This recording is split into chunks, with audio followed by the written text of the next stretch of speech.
Movie की starting में 1974 का वेस्ट वर्जीनिया का सैनिटोरियम दिखाया जाता है। ये सैनिटोरियम बेसिकली डिफॉर्म लोगों के लिए बनाया गया था। यहाँ जो लोग रहते थे वो ब्रीडिंग और बर्थ डिफेक्ट की वजह से डिफॉर्म हुए थे। तब वहाँ के in charge doctor Braden doctor N को वहाँ के पेशेंट के बारे में बता रहे हैं। इस दौरान एक पेशेंट डॉक्टर एन को पीछे से पकड़ लेता है और उनके बालों में से हेयर पिन निकाल लेता है। डॉक्टर ब्रैडन डॉक्टर एन को छुड़वा देते हैं और दोनों आगे बढ़ते हैं। तभी डॉक्टर ब्रैडन डॉक्टर एन को 3 ब्रदर्स के सेल में ले जाते हैं। ये 3 ब्रदर्स और कोई नहीं बल्कि 3 फिंगर, सॉटूथ और 1 आई होते हैं। डॉक्टर ब्रैडन तब बताते हैं कि तीनों भाई मिसिस हिटलर को जंगल में मिले थे और यही वजह से उन्हें हिटलर ब्रदर्स कहा जाता है। जब ये तीनों वहाँ पर उन्हें मिले थे तब वो अपने पेरेंट्स को मारकर खा चुके थे। यही नहीं, डॉक्टर उन्हें यहाँ के सबसे खतरनाक पेशेंट बताते हैं क्योंकि उनमें सबसे खतरनाक होने का रीजन यही था कि एक ने अपनी तीनों उंगलियां चबा चबा कर खा ली होती है, जो कि था 3 फिंगर। एक ने अपनी आंख निकाल ली थी, इसलिए वो 1 आई कहते थे। और तीसरे ने अपने दांतों को दीवार से रगड़ रगड़ कर खा चुका था, इसलिए उसे सॉटूथ कहा जाता था। ये तीनों ही अभी बच्चे थे। ये सब सुनकर डॉक्टर एन कहती है कि इन्हें सारे पेन कैसे सहन हो जाते हैं। तब डॉक्टर ब्रैडन बताते हैं कि इन्हें कोई भी तकलीफ महसूस नहीं होती। इसके बाद ये लोग आगे बढ़ते हैं। जिस पेशेंट ने डॉक्टर एन की हेयर पिन निकाली थी उसने सैर का लॉक खोलने की कोशिश करता है। वो ऐसा नहीं कर पा रहा था क्योंकि वो इतना इंटेलिजेंट नहीं था। वो तीनों भाई उसे ऐसा करते देख लेते हैं और उससे वो हेयर पिन मांग लेते हैं और वो उधर पिन फेंक देता है जिसमें 3 फिंगर सबसे ज्यादा इंटेलिजेंट होता है। वो उस पिन से लॉक को खोल देता है और अब ये तीनों भाई आजाद हो चुके थे।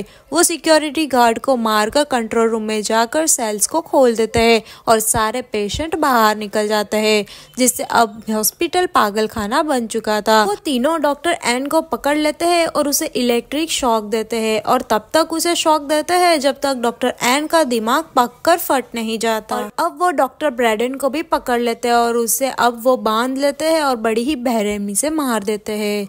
अब समय जाता है 29 साल के बाद और यहाँ पर हम 9 स्टूडेंट्स को देखते हैं जहाँ पर वो लोग स्नोबोर्ड पर एंजॉय कर रहे थे। उन्हें वहाँ पर अपने कैबिन में जाना था लेकिन वो लोग रास्ता भूल चुके थे और वहीं खतरनाक तूफान में पूरी तरह से फंस गए थे। वहाँ पर कुछ ही दूर उन्हें बिल्डिंग नजर आती है जिससे वो वहाँ जाकर किसी की हेल्प लेने का सोचते हैं और वहाँ पर वो आगे बढ़ते हैं। उन्हें अंदाजा नहीं था कि वहाँ जाने की उन्हें कितनी बड़ी कीमत अदा करनी होगी। ये वही बिल्डिंग थी जहाँ तीनों भाई रहा करते थे। जैसे ही वो लोग अंदर जाते हैं जिससे उन्हें पता चल जाता है कि यह एक हॉस्पिटल था, वो वहाँ पर आग जलाकर बैठ जाते हैं और ये लोग डिसाइड करते हैं कि वो इस जगह को एक्सप्लोर करेंगे। और अब ये लोग इस जगह की पूरी तरह से तलाशी लेने लगते हैं। यहाँ उन्हें वाइन की बोतल और कुछ पेशेंट की फाइल मिलती है जिससे उन्हें पता चल जाता है कि यहाँ पर डिफॉर्म लोगों को रखा जाता था। यहाँ हम देखते हैं कि तीनों भाई किसी को मारकर सैनिटोरियम में ले जाने लगते हैं। दूसरी ओर हम 3 दोस्त को देखते हैं जो कि रात को सोने के लिए बेड्स को चेक करने जाते हैं। वहाँ उन्हें कुछ नजर आता है जिससे तीनों में से लड़का विंशन चेक करने जाता है। अब बाहर खड़ी दोनों लड़कियां जेनी और केन्या उसके चीखने की आवाज सुनाई लगती है जिससे हिम्मत कर वो अंदर जाती है। तभी अचानक से विंशन चीखते हुए उन्हें डरा देता है।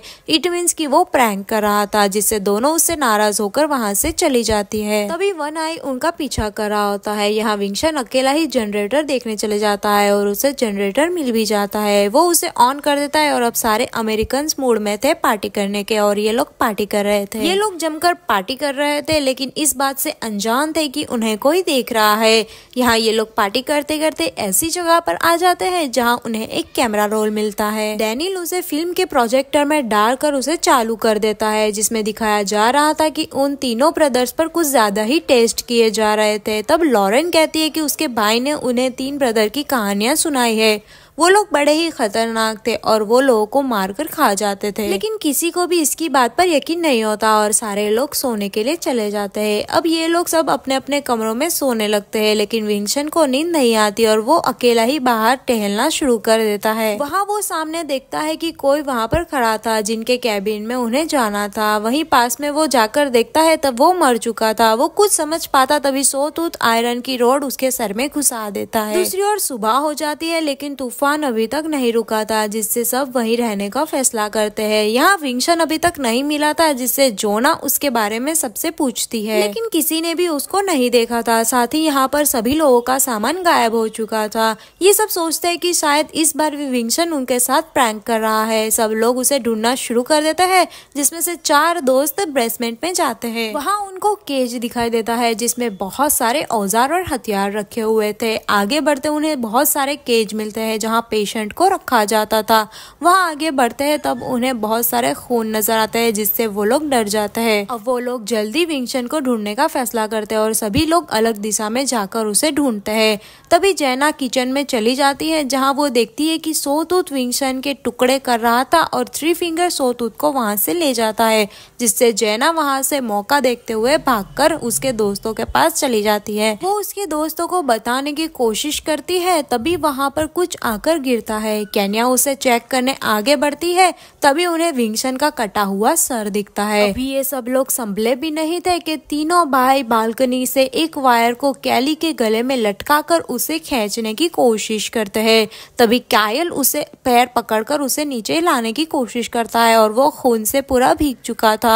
इतनी कोशिश के बावजूद भी वो कैली को नहीं बचा पाता, जिससे कैली का सिर धड़ से अलग होकर उस पर ही गिर जाता है। अब ये सारे ही लोग डरकर सैनिटोरियम में से बाहर निकलकर भागने लगते हैं, लेकिन उनकी स्नो मोटर्स चल नहीं रही थी, क्योंकि तीनों भाइयों ने उनकी प्लग्स निकाल लिए थे। उन लोगों को समझ नहीं आ रहा था कि अब क्या किया जाए। लॉरेन जो कि स्की चैंपियन थी, वो कहती है कि वो स्की कर कर किसी की मदद लेकर आएगी और वो निकल पड़ती है। बाकी लोगों के पास गर्म कपड़े नहीं थे और उस तूफान में वो लोग खड़े भी नहीं रह पा रहे थे, जिससे वो इंचार्ज की ऑफिस में खुद को लॉक करने का डिसीजन ले लेते हैं। जल्दी भागकर वो अंदर चले जाते हैं और खुद को अंदर लॉक कर देते हैं। यहाँ पर उनके पास सेल्फ डिफेंस के लिए औजार नहीं थे, जिससे कायल, डैनियल और सारा बेसमेंट में औजार लेने के लिए जाते हैं। यहाँ पर वो 3 फिंगर उनके पीछे पड़ जाते हैं, जिससे जल्दी ही वो खुद को केज में बंद कर देते हैं।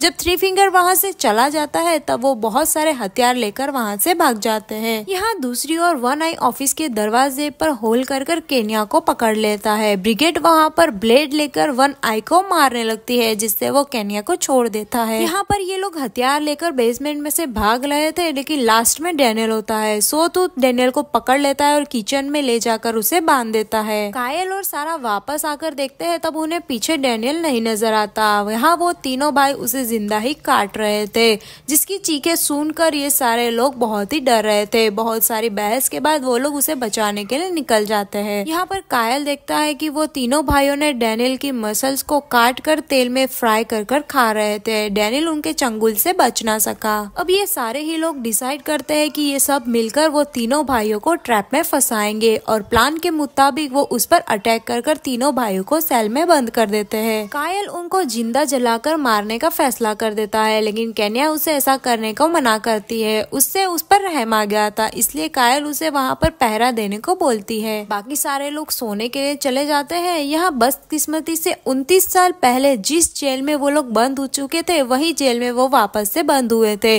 और जिस पिन से उन्होंने सेल का दरवाजा खोला था, वो पिन भी वहीं पर पड़ी हुई थी। जब कायल पहरा दे रहा था और पहरा देते हुए सो गया था, तब 3 फिंगर उसे स्मार्टनेस दिखाकर सेल का दरवाजा खोल देता है। तीनों भाई जेल में से निकल जाते हैं और वो अपने साथ कायल को भी ले जाते हैं। दूसरी ओर केन्या, जो कि कायल को देखने आई होती है जेल के पास, तभी जनरेटर की लाइट्स ऑफ हो जाती है और वो देखती है कि जेल में तीनों ब्रदर्स नहीं थे, साथ ही वो कायल भी नहीं था। वो जल्दी से जाकर अपने सभी दोस्तों को बताती है। तभी अचानक दरवाजे के पास कोई आ जाता है, जिससे वो लोग उस पर अटैक करने लगते हैं। उस पर इतना अटैक करते हैं कि वो मर चुका था और जब वो उनका फेस देखते हैं, तब वो कायल ही था, जिसकी जुबान कटी हुई थी। सारी ही लड़कियां डरकर वापस भागने लगती है और तीनों भाई भी उनका पीछा करते हैं। ये तीनों लड़कियां भागते हुए एक रूम में पहुंच जाती है, जहां इनका सामान होता है, जिसे वो सारे ही अपने जैकेट पहनकर बाहर जाने का सोचती है और विंडो को तोड़कर बाहर निकलने का फैसला लेती है। वहां एक टूटी हुई विंडो देखती है, लेकिन वहां पर काफी बर्फ जमी हुई थी, जिस पर से वो बर्फ जल्दी हटाने की कोशिश करती है। यहाँ तीनों भाई भी आ चुके थे और दरवाजा तोड़ने की कोशिश करते हैं। यहाँ सोतूत दरवाजा तोड़ रहा होता है और और जेना बर्फ तोड़ देती है, जिससे सारे लोग बाहर निकल जाते हैं। लेकिन जेना खुद ही बाहर निकलने में नाकामयाब होती है और वहीं फंस जाती है। वहाँ पर सोतूत आ जाता है और ड्रिल मशीन उसके अंदर डाल देता है। वहाँ 3 लड़कियां बची थी जो कि भागने लगती है। तीनों भाई भी उसका पीछा करते हैं। सोतूत ब्रिगेड को पकड़ लेता है, जिससे वो उस पर चाकू से हमला करती है और वो उसे छोड़ देता है। यहाँ हम लॉरेन को देखती है जो कि मदद मांगने निकली थी। वो बर्फ में जमकर मर चुकी थी, जबकि सामने ही हम रोड देखते हैं जो कि तूफान की वजह से दिख नहीं पा रहा था और वो